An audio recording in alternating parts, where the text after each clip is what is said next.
Hello everyone, I am showing you some of my new loot, as they say.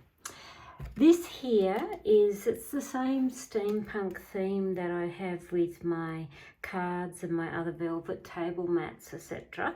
Only this here is a charm GT mat. Now what does GT mean? It actually is a French word called grand tableau, and it means basically big picture. So it's a common term throughout the Lenormand community, with many other card divinations. It's where they lay out every card and they look at the card, and then the invisible layer beneath it is what we call houses. So this one here is a charm house mat. Now there is 50 spots, and in those 50 spots I have listed all the 50 keywords. That is the same as my 50 charm kit and my 50 card decks. So how do we use this? Now first of all I'll show you. Look at this, isn't it just gorgeous? It's all stretchy and it's nice. I'll just show you how small it folds up. It's very lovely, and you can see you can get it very, very small. That fits in the palm of your hand. So it's really great for travel. It's really good if you're like me and spill tea. I am the world's worst at spilling drinks, so hence why I have a glass tabletop. So how do we use it? This, like I said, matches the entire 50 charm kit. And the way I've used this for houses, if you're looking at, say, a general reading for yourself or a client, friend, relative, whatnot, you've got 50 houses and there's 50 charms. Now, one way to look at every area in your life would be mix up your charms and don't peak, and put one charm on every circle. So, and you'd go through, like I always go random. Doesn't really matter whether you go in number order, but I tend to be a little bit up the other way. So I always choose random wherever I'm drawn and so on. So you would fill up all the squares with one charm each. And then what we do is we read the charm that is on the house. Like this, for instance, we've got the bat sitting on the house of the dog. Let me see if I can zoom in a little bit, and I just want to show you. Okay, so we then go to your books because we are reading layers.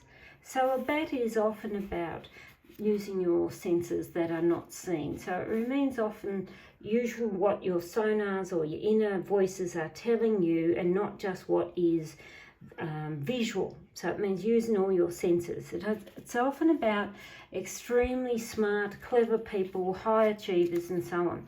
So we're reading that, and then we go to our meaning of our dog. So you would go into your charm booklet and you would bring out what your dog means. So your dog, playful, friends, loyalty, they do all have a negative and a positive. And so you're reading these two combined. So you would look at that and say, okay, I need to use all my senses and so on around, and when I am around good people, good friends, and lots of good stuff like that.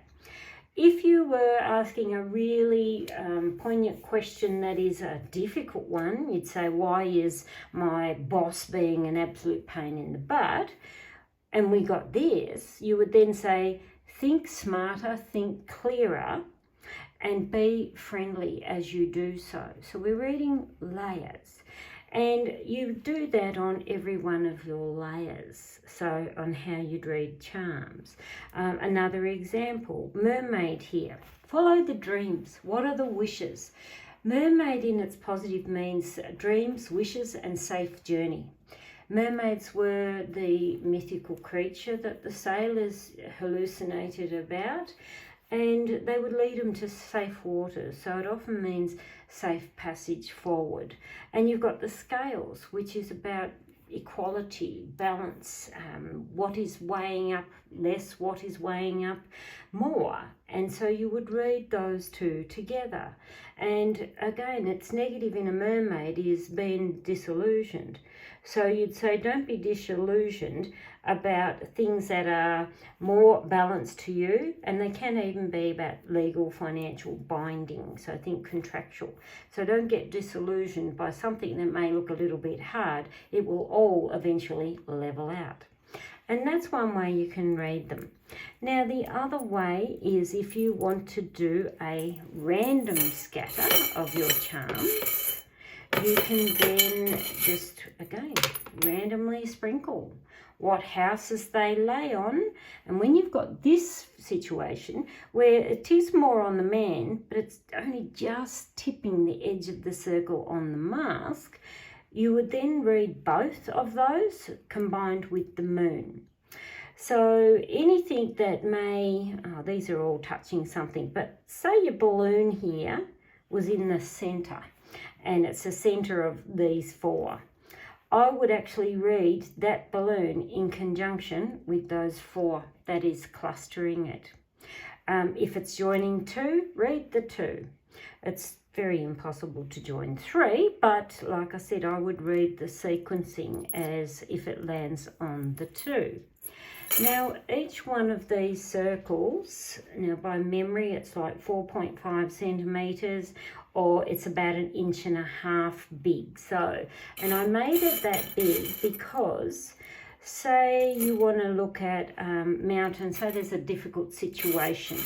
You can actually use these as you would and say pick at random 4 on that difficult situation, and it's made to take up to the 4. You can have how many as you like, 2, 3, 4, whatever.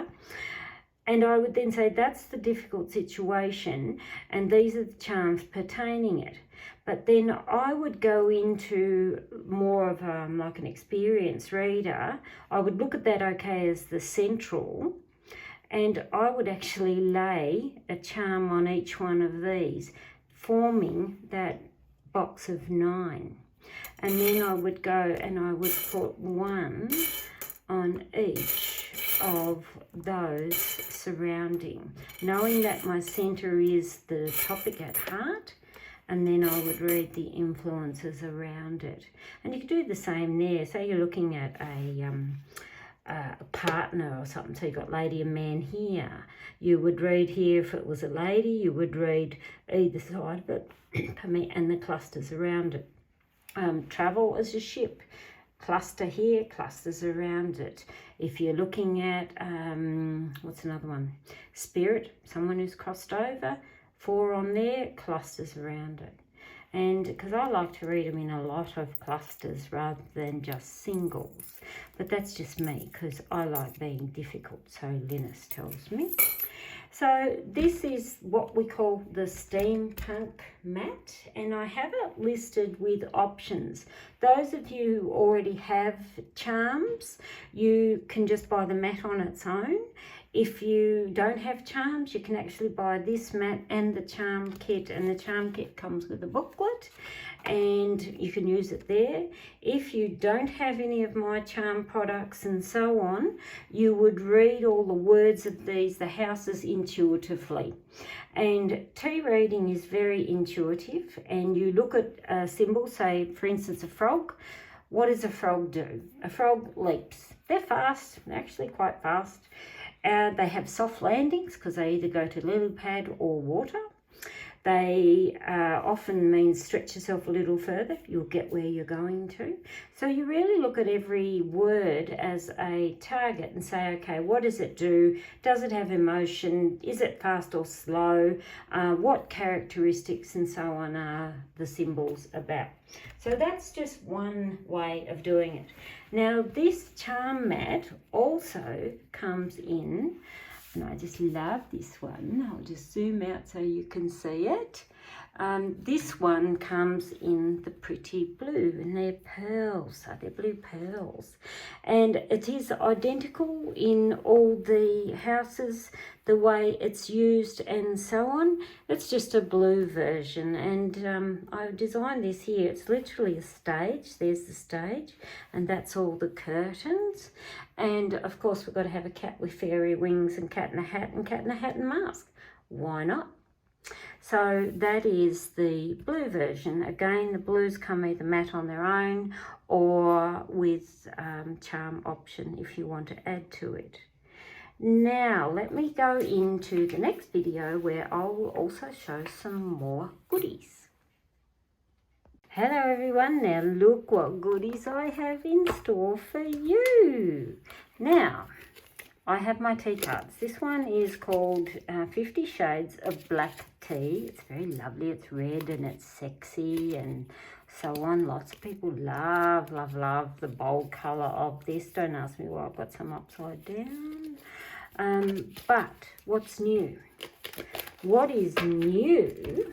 Now that's the deck and the deck book. But let me get some space here. What is new is these tea card house mats. Now, these are probably too large to put in my film frame, and my camera's not sitting on top of the ceiling, so I'm not going to fit it all in, I'm afraid. But what I want to show you is, first, it's this lovely washable stretch spandex, and as you can see, it folds up really, really small.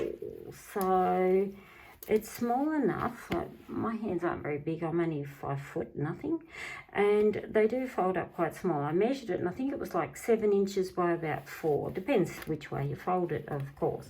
So how do you use a GT, which means grand tableau, and it's French and it actually means big picture. So when we are doing big picture readings, you would go and shuffle your cards.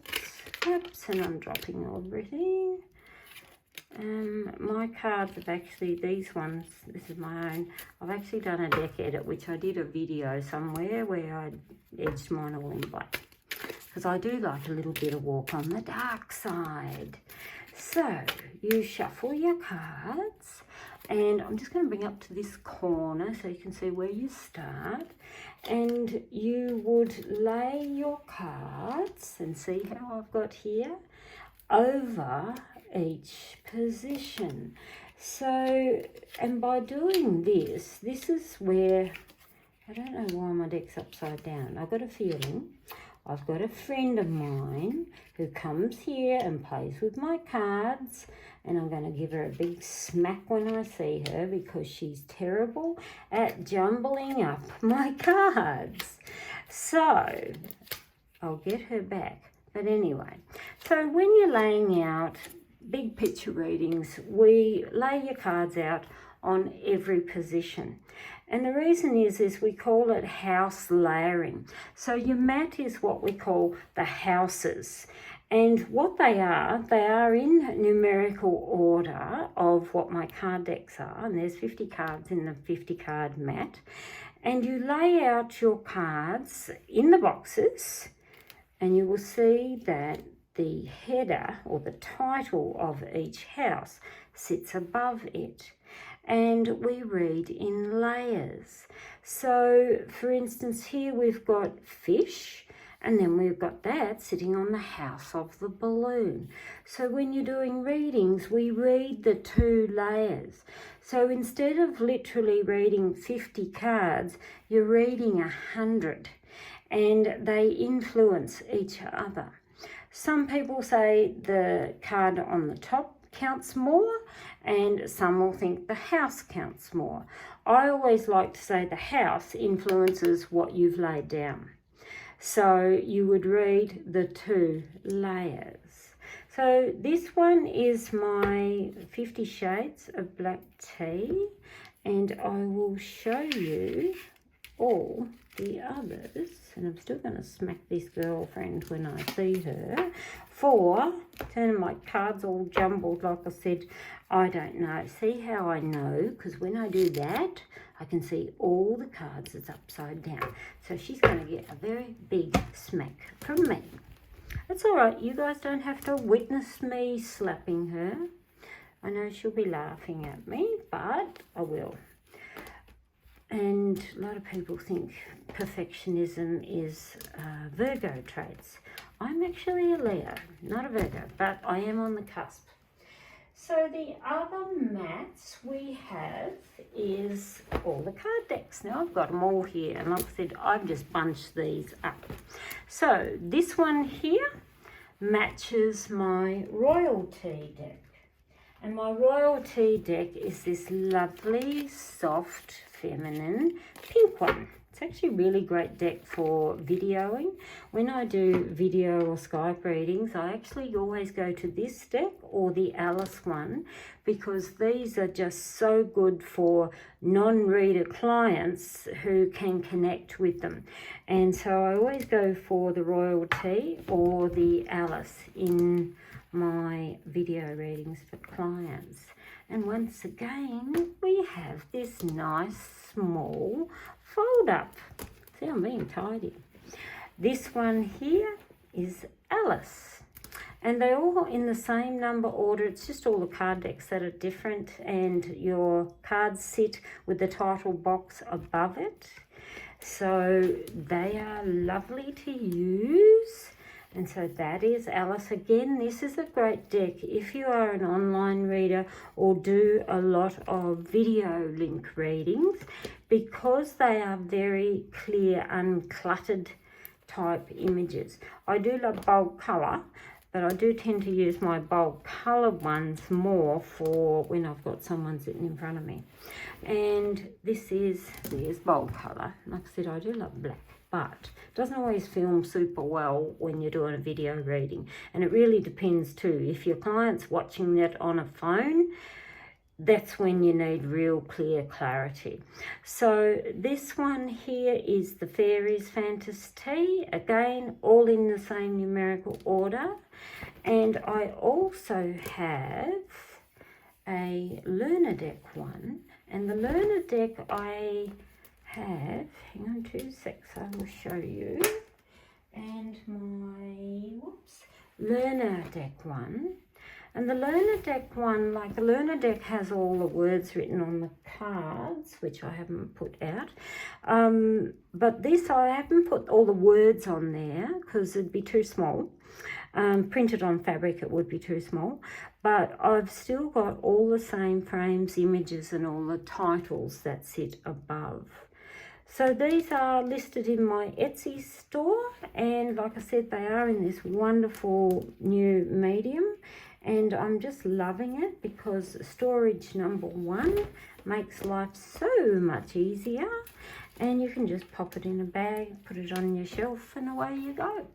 So thanks for joining me, and have a great day.